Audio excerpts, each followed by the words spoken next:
Assalamualaikum warahmatullahi wabarakatuh. Di sini saya akan menjelaskan sedikit tentang bagaimana politik lokal di Indonesia pasca era reformasi di bawah Undang-Undang Nomor 22 Tahun 1999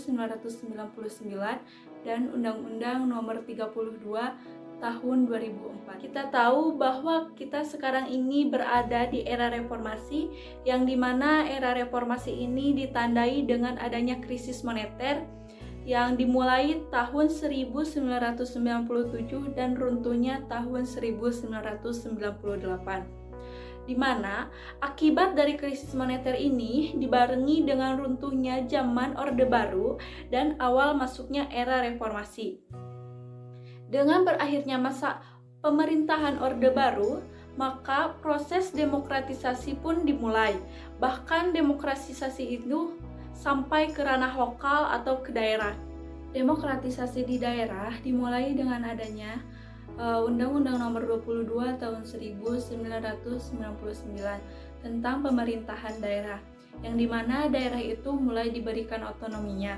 Jadi bandul kekuasaan yang dulunya itu tersentralistik menjadi desentralistik, yang dimana kekuasaan diberikan kepada daerah dan hampir semua kewenangan itu diberikan kepada daerah, kecuali ada 5 atau 6 kewenangan yang tidak diberikan kepada daerah, yaitu diantaranya kebijakan hubungan luar negeri, keamanan dan pertahanan, kebijakan moneter atau fiskal, kebijakan mengenai agama atau kepercayaan, dan justisi atau mendirikan lembaga negara.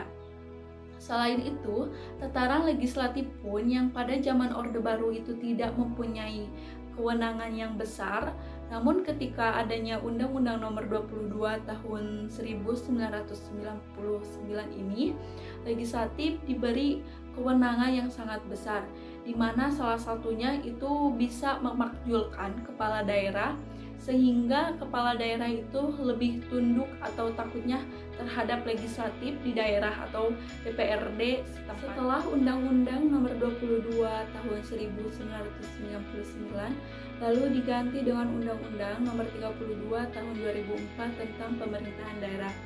Di bawah Undang-Undang Nomor 22 Tahun 1999 ini, kewenangan eksekutif dan legislatif, yang dimana legislatif itu lebih power atau kuat. Namun setelah Undang-Undang 32 atau 2004 ini, dalam konteks politik lokal, kedudukan antara eksekutif dan legislatif itu sejajar atau seimbang, di mana keseimbangannya dapat kita lihat pada proses pemilihan legislatif tahun 1999 dan 2004 yang sama dipilih oleh rakyat. Namun pada pilkada tahun 1999 kita hanya memilih anggota dewan legislatif, tetapi kepala daerah itu atau eksekutifnya dipilih oleh anggota dewan, bukan oleh rakyat, sehingga posisinya itu tidak sejajar.